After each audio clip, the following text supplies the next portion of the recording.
जिले कश्मीर कंदकोट में वापारियुनि खां बत्ताखोरी ऐं ज़िले में वधंदड़ बदअमनी ख़िलाफ़ ऑल पार्टीज़ मूवमेंट जे सॾ ते एहतिजाजी मुज़ाहिरो कयो वियो।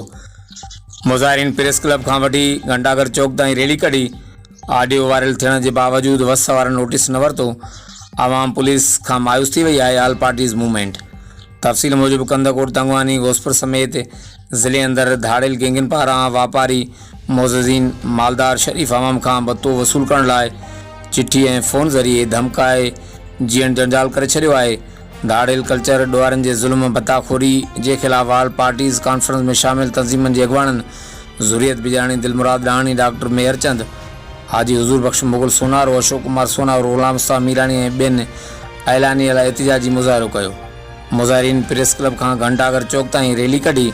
मुज़ाहिरीन चयो त धाड़ेलनि ऐं SUP ज़िले सदर दिलमुराद ॾाणी ऐं वापारनि में थियल धमकियुनि वारी ऑडियो वायरल थियण जे बावजूद सिंध पुलिस समेत वस वारनि लाकानि जो नोटिस न वरितो आहे।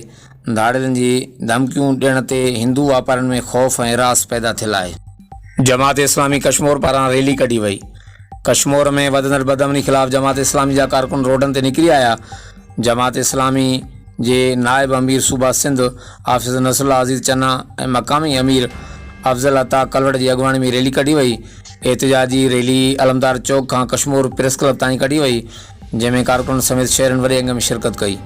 हाफ़िज़ नसरुल्लाह अज़ीज़ चन्ना जो चवणु हो त कश्मीर में ॾींहों ॾींहुं फुरूं, अगवा ऐं लुटमार जे वाक़िअनि खां तंग अची शहरी रोडनि ते निकिरी आया आहिनि। शरीफ़ कारोबारी शहरी धाड़ेलनि खां न ॾींहंनि जो महफ़ूज़ आहिनि, राति जो महफ़ूज़ आहिनि। मजबूरन कश्मीर शहर छॾण ते तैयार थी विया आहिनि। पुलिस शहरनि खे तहफ़्फ़ुज़ ॾियण में मुकमल नाकाम थी वई आहे। पुलिस मंशात फ़रोशनि, जिस्म फ़रोशनि ऐं गैर क़ानूनी कारोबार कंदड़नि खां भत्ता वसूल करण में मसरूफ़ आहे। धाड़ेल विच शहर में ॾींहं जे रोशनी में शहरनि खे फुरियूं वञनि था। जेकॾहिं शहरी मज़ामत कनि था त गोलियूं हणी खेसि ज़ख़्मी कयो वञे थो। धाड़ेल कल्चर सबबि शहरनि जी ज़िंदगी मफ़रूज़ थी वई आहे। कारोबार बि ठप थी वियो आहे।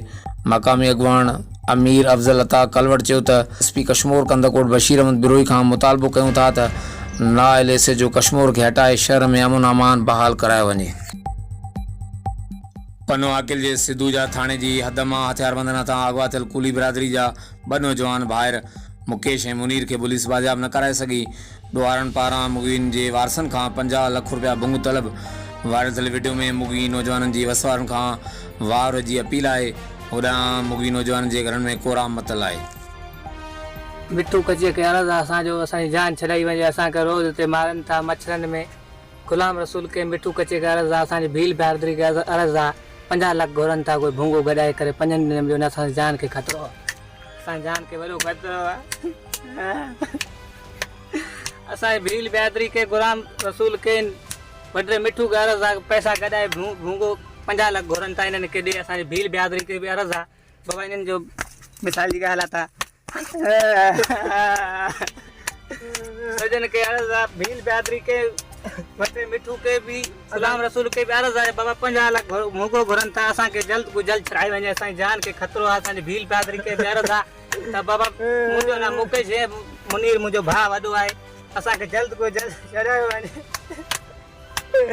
असांजी भील बिरादरी के बाबा ग़ुलाम रसूल के वॾे मिठू के अर्ज़ आहे। बाबा 50 लख भूंगो घुरनि था।